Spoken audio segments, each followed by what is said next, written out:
Welcome to the South Australian Drought Hub podcast, strengthening drought resilience for our farmers and regional communities. Soils are the foundation for every agricultural endeavour. How, though, should they be cared for after an unprecedented dry spell? G'day, I'm Drew Radford, and the good news is that thanks to practices like minimum tillage, much of the state's soils have been able to cope with drought far better than they would have just a few decades ago. Nonetheless, with patchy rainfall in many areas, some producers may need to intervene to protect their soils. So, what does that involve? Joining me to discuss that are two soil professionals. In a moment, you'll hear from Lucy Porter, Regional Soil Coordinator for the SA Drought Hub. Firstly, though, I'd like to introduce Mary Ann Young. She's worked in soil-focused roles for over 4 decades.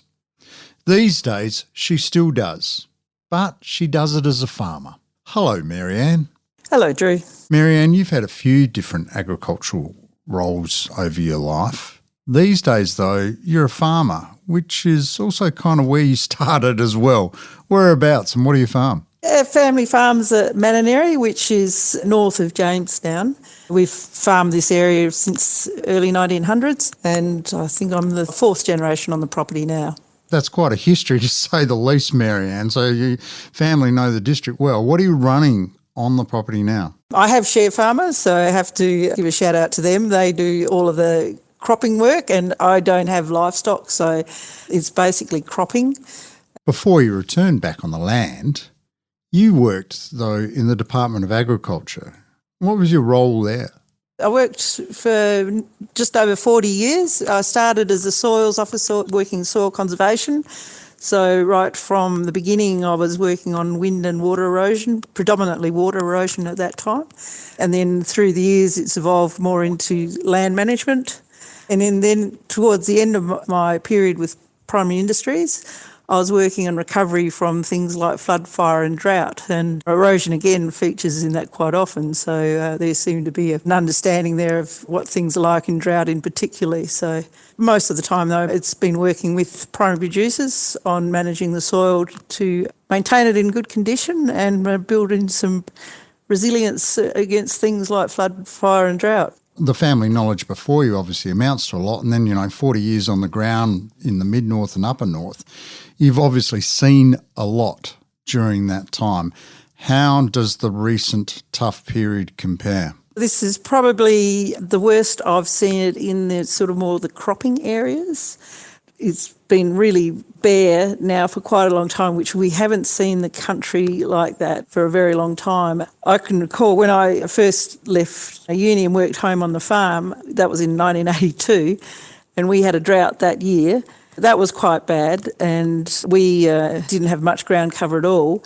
This year we've noticed a much more extended dry period just with no growth whatsoever. And any growth that has persisted, it's just been gradually broken down and blown or washed away. That comparison back when you first got back on the property, though, I'm guessing that would have been pre-no-till, so extended dry periods would have been even more fraught.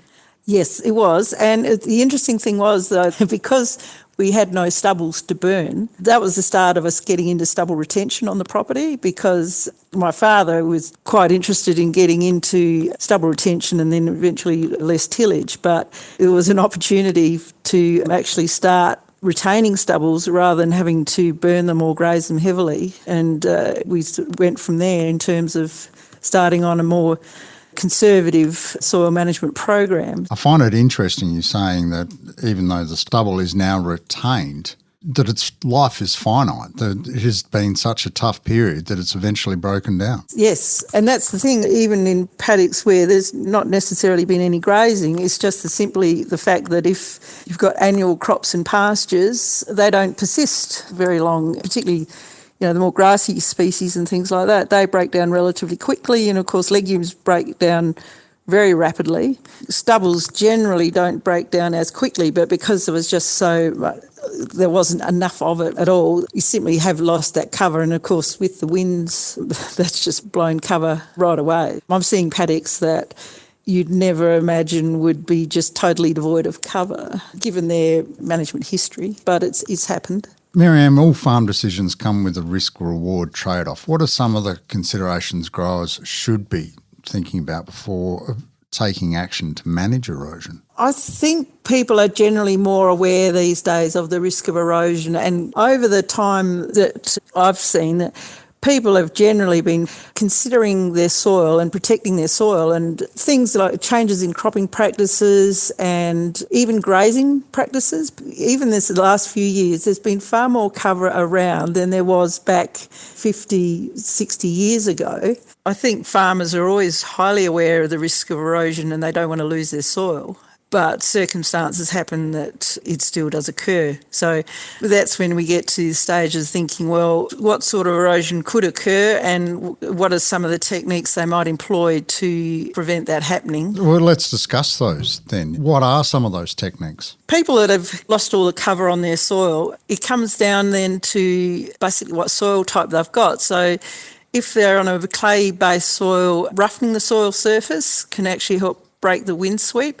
And I know that's one thing for particularly farmers who've gone into no-till. The thought of getting out and cultivating the soil or roughening the surface, they don't like doing it, but at times it's sometimes the only way that you can actually get the surface rough enough to provide that barrier to wind erosion. That does sound counterintuitive. I mean, you're just talking what, like a couple of centimetres or? The rule is about thinking what sort of clods you can bring up. Sometimes just ripping to a depth that you can bring up clods of soil, so at least fist size, something like that. That would be enough to provide a barrier to wind sweep. But in some soils, they don't have enough clay in them to get that cloddiness. So if it was a soil that even if you ripped it, it still wouldn't bring up that surface roughness, you'd just be saying leave them alone, don't drive on them, just try to keep them settled.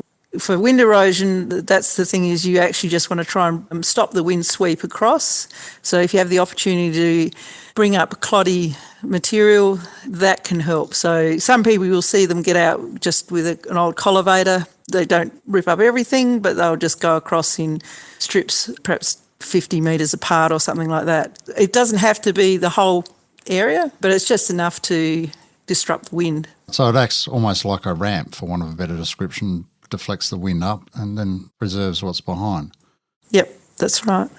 Again, too, then if they're doing that, they have to think then about, when they come to sow the crop the next time, how that's going to work for them in terms of sowing and things like that. So people often ask what's the best direction, and you're sort of saying, well, probably the best is a checkerboard pattern. It'll get saved from the wind from different directions, but if that's not really an option, then you'd probably try and think about ripping it as consistent with your tillage lines when you're sowing the paddock. Marianne, are there other things to consider? At a time like this when you've had a bit of rain, and I know it's a bit tricky that people probably don't have any grain on hand because they've probably been feeding it out to their sheep, but if you had any seed now and you've got paddocks that are totally bare and there's just nothing looking to be coming up, we'd be saying just try and get in there and sow something, because if you're going to wait for seeds to germinate and grow, it might be a while before that comes up. So are you talking, you've made the decision that you're actually not going to grow that paddock, but let's get something on it to hold it together, is that what you're saying? Yes, yeah. So it might be a paddock that you're waiting for the pasture to regenerate, but it's taking a while and you've got no idea what your seed reserves might be in those paddocks. And again, too, if you got in on a more clay soil, even just getting in and trashing something in would roughen the soil surface up a bit at least anyway. Again, it's probably not feasible for many people because they may not just have the grain on hand to do that, but for those who do have something and they've got a bare paddock that looks as though there's nothing coming through, that might be an opportunity to just think about, is there some seed or something that I can just scratch in basically and see if that gets some cover established. You were talking about almost taking out an insurance policy about, well, let's get some growth to protect us for what may lay ahead if this continues in some regard. Yeah, get something growing now. If you're waiting, you might still just not get good cover from now on. So just cover that bare surface basically. Is there anything else that should be being considered, Marianne? I think one of the issues we're going to face is with water erosion. Bare paddocks are running water that is just like coming off of a roof. And again, because there's simply no surface cover, the water's running off before it gets a chance to soak in. Until we get cover established, that's going to continue to happen. Again, it's a question of just looking at the paddock and thinking, does it look as though there's going to be cover established, or do we need to be sort of thinking about, oh, hang on, do I need to be just trying to slow that water flow somehow? The options for that are pretty limited. So protecting areas that might be susceptible to erosion, old hay bales or something like that, but again, they're in short supply. Ripping on the contour might be something that slow water flow, but it's a thing that you'd have to assess on a paddock by paddock basis. As if it isn't enough to consider you're worried about your paddocks blowing away, then the flip side, when the rain does come, having to worry about them potentially washing away. Yes, and some of the farmers in the Pinery fire had this. They had terrible wind erosion following the fire, but then they had a downpour that caused a lot of water erosion problems for them. And I know that some farmers actually did say the water erosion was worse than actually the fire because it was terrible trying to manage it. So it is something that we can expect to happen. And again, it is quite devastating for people when they see it occurring. But hopefully it's just something that we have to put up with until we get more cover established. Marianne, the stubble is broken down at the surface, but surely there's still got to be some benefit from the lack of tillage in terms of the root structure that's been left behind and the soil's better bound together just below the surface. Are we better off in that regard? Oh, yeah. The soils are in much better condition now than what they were because of things like reduced tillage, double retention, grazing management, just the fact that there's more microbial activity in the soil because we've got more surface cover. And how we've noticed this really is in infiltration rates into soils, particularly on soils prone to water erosion. Going back into the 70s and 80s, if we had more than 25 mils of rain, we'd start to see runoff. These days, you have to get 50 mils before you get runoff. So on our soils, there's actually capacity to store a lot of the rainfall, and it was always a trick to actually get it into the soil rather than see it run off. And that's what we've been benefiting from in the more recent years, even in the dry seasons, in that we've increased the ability of the soil to store water, having it infiltrate and holding it there in the soil. And that's got people through times when, the rainfall hasn't been great, but it's managed to carry them through. The soil is still in reasonably good condition, so it will respond well once it gets good rainfall occurring. The thing that we've got with some of the soils in the mid and upper north is there's a lot of clay in them, and that clay will take a long time to fully wet the profile again. So every time you get a bit of rain, there's water sitting in there that's unavailable to plants simply because it's locked away in the clay. That's going to be something that we just have to be mindful of, is that there might be a shortage of available water for plants right through the growing season while the soil is still wetting up and getting back to field capacity. Marianne Young has focused on the mid and upper north for much of her agricultural career. To take a look at the rest of the state, I'm joined by Lucy Porter, Regional Soil Coordinator for the South Australian Drought Hub. Hello, Lucy. Hi, how are you? I'm well, thanks, Lucy. Lucy, what does a Regional Soil Coordinator do? My role is all about forming connections and sharing information on soil and building sustainable agriculture across the state. I am based with the Drought Hub to connect with farming systems groups, landscape boards, advisors and researchers to try and foster collaborations and increase awareness and knowledge sharing among all those groups. So what does that mean when you're doing that? What sort of information are you sharing between all those stakeholders? A lot of it is information on new government programs from the federal government. Talk with farmers and landholders and work out what their needs are, and then go back and find the information that we already have existing in that space and share that information out. Right, so you're a bit of a knowledge broker then, for want of a better description. Yeah, pretty well. Yeah, so it's sort of that coordination of people and resources across the state. And then I form part of a national community of practice, which is facilitated by Soil Science Australia to actually do that on a national scale.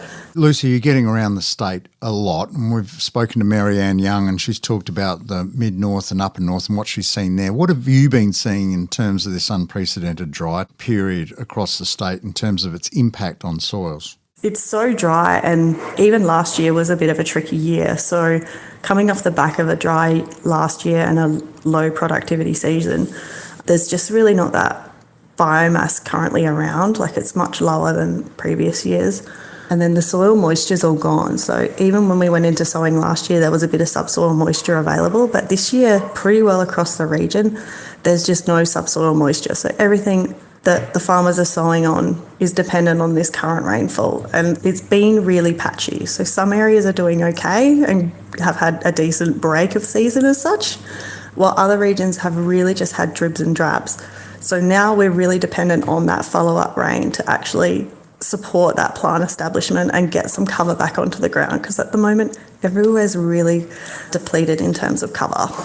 How does that stack up with previous droughts? You know, obviously farming practices have changed considerably over the last 30 years. So has that been putting those areas in better stead? Yeah, look, the data coming from the Department of Environment and Water that have monitored this over many previous droughts have actually shown that our cover has still increased above that 50% threshold of ground cover, which is really quite critical. So even though it's been a really dry period and it's been dry for a really long time, we haven't had a lot of dust storms up till around the end of May, when we actually had our first dust storm, which shows how much more resilience we've built in that system and how we are keeping that soil where it needs to be for longer in the season, even with a really dry period. Lucy, you mapped out that it is patchy and it's varying.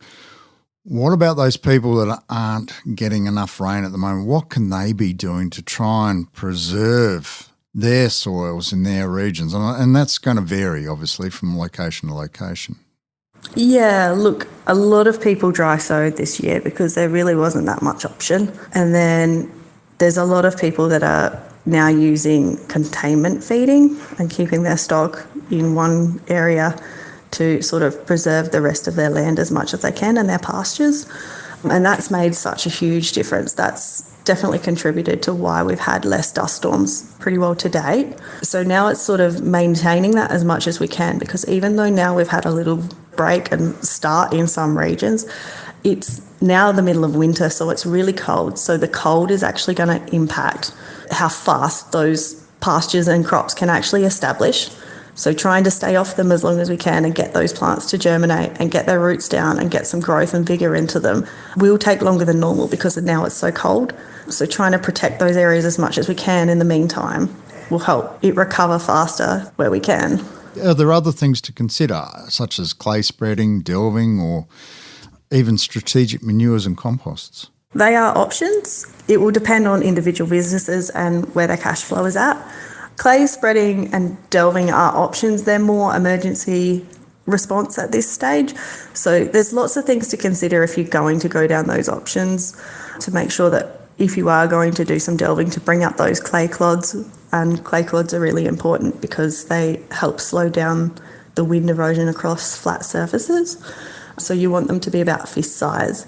But before you make the call to bring up that type of stuff, it's really important to do soil testing to understand what's in your subsoil first, because we don't want to bring up other issues such as boron toxicity or sodic soils, which will then cause infiltration issues later on. So before you make any of those calls, it's really important to soil test first and seek support from your local advisors who have had more experience in doing these types of emergency practices before, because there's lots of lessons learnt and advice on whether you use delving or deep ripping as your preferred method, because it will depend on your soil type as well. Being optimistic, and the rains do continue to fall and it ends up not being patchy but consistent across the state, what do growers then need to consider about the condition of their soil at that point? Yeah, look, the use of soil tests after drought is a really good tool to assess where your nutrient stocks are at and review your fertiliser plans. So especially if your budgets are tight and your cash flow is a little low, working out where you can make those decisions is really important. So on the back of a drought, you've had less plant growth, so there can be less nitrogen used in those drought times, so it may have accumulated. So it's important to test your nitrogen levels. Also, phosphorus may have declined, but that is not always the case, and it's very dependent on your soil type. So it's a really good tip to test your soil and see where your nutrients are at before you go in with your regular fertiliser schemes, just to see that you're using your money more efficiently. Lucy, there's a lot to consider. Where can growers go for additional help or resources on managing soils and mitigating the risks of erosion? A great place to go to look for more resources is the PIRSA website. Another good place is we have a list on the SA Drought Hub website, which I've collated, and the local landscape boards and your local grower groups also have tailored information which is relevant to your local area. Lucy, there's some great insights there. Lucy Porter, Regional Soil Coordinator, thank you so much for taking the time and joining me for this SA Drought Hub podcast. No worries. Thank you so much for having me.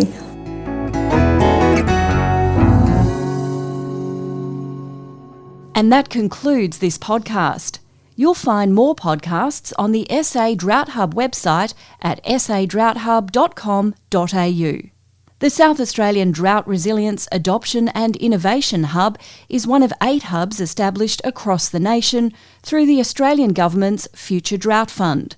The SA Drought Hub is an exciting initiative which brings together a dynamic network of primary producers, industry groups, researchers, government agencies, universities, agribusinesses, farming systems groups, traditional owners and others to work towards a common vision to strengthen the drought resilience and preparedness of farms and regional communities in SA. Led by the University of Adelaide in partnership with the Department of Primary Industries and Regions South Australia, the Hub is responsible for driving the extension of existing knowledge and practices to build drought resilience in primary production systems. Any recommendations, suggestions or opinions contained in this publication do not necessarily represent the policy or views of the South Australian Drought Resilience Adoption and Innovation Hub, SA Drought Hub. No person should act on the basis of the contents of this publication without first obtaining specific, independent professional advice. The SA Drought Hub and contributors to this publication may identify products by proprietary or trade names to help readers identify particular types of products. The Hub does not endorse or recommend the products of any manufacturer referred to. Other products may perform as well as or better than those specifically referred to. The SA Drought Hub will not be liable for any loss, damage, cost or expense incurred or arising by reason of any person using or relying on the information in this publication.